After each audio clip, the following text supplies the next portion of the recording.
नमस्कार, lead India news में आपका स्वागत है। मैं हूं डॉक्टर तरुणा एस गौड़। खालिस्तान समर्थक नेता हरजीत सिंह निज्जर की मौत के बाद से खालिस्तानी प्रदर्शनकारी एक्टिव हो गए हैं और वो विदेशी जमीन पर भारत के खिलाफ लगातार जमकर प्रदर्शन करने की कोशिश कर रहे हैं। इन देशों में ब्रिटेन, कनाडा और ऑस्ट्रेलिया शामिल हैं। हालांकि इन देशों ने लगातार ये बात कही है कि उनके देश में इस तरह की हिंसा को बर्दाश्त नहीं किया जाएगा, लेकिन फिर भी खालिस्तानी लगातार वहां पर प्रदर्शन कर रहे हैं। इन देशों में बड़ी संख्या में खालिस्तानी समर्थक रहते हैं।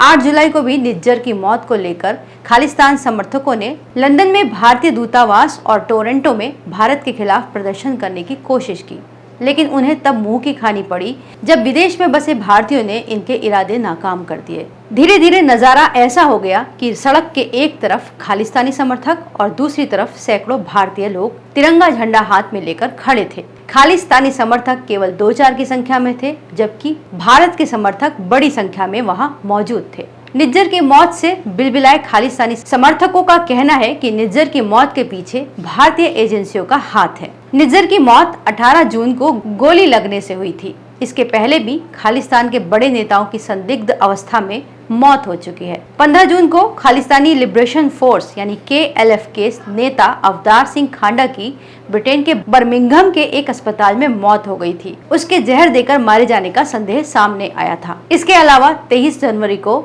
एक और खालिस्तानी नेता की मौत हुई। ये भी KLF का एक प्रमुख चेहरा था। इसका नाम था हरमीत सिंह उर्फ हैप्पी PhD।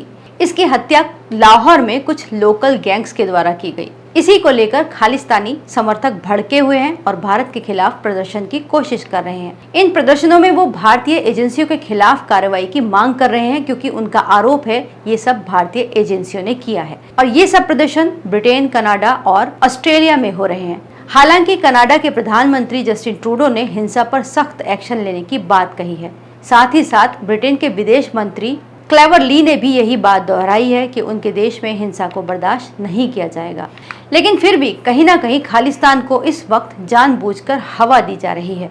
कारण है भारत की उभरती आर्थिक और सामरिक शक्ति। क्योंकि भारत अंतर्राष्ट्रीय महाशक्ति के रूप में उभर रहा है, तो ऐसे में दुनिया के दूसरे देश जो ऊपर से भारत के साथ आर्थिक, राजनीतिक और सामरिक रिश्ते रखते हैं और कई तरह के समझौते और साझे अभियान करते हैं, वो भी अंदर ही अंदर भारत से जलते हैं। यही वजह है कि विदेशी जमीन पर समय समय पर खालिस्तान जैसे अलगाववादी गुटों को अभिव्यक्ति की आजादी के नाम पर हवा दी जाती है। कश्मीर में भी एक वक्त यही चलता था। आजादी आजादी के नारे चारों तरफ लगते थे, मगर धारा 370 हटने के बाद कश्मीर आज देश का एक सामान्य हिस्सा बन गया है और तरक्की कर रहा है। लेकिन अब पंजाब को एक बार फिर से सुलगाया जा रहा है। साल 1984 के बाद खालिस्तान समर्थक जो अलग थलग पड़ गए थे, एक बार फिर से लाइमलाइट में आने की कोशिश कर रहे हैं। कहा यह भी जा रहा है कि भारतीय एजेंसियां उन्हें कुचलने में प्रोएक्टिव हैं और अब तो विदेश में बसे भारतीय भी खुलकर खालिस्तान समर्थकों के खिलाफ खड़े हो गए हैं। इस वीडियो को लाइक करें, हमारे चैनल को सब्सक्राइब करें। हमारे वीडियो सबसे पहले देखने के लिए बेल आइकन प्रेस करना ना भूलें।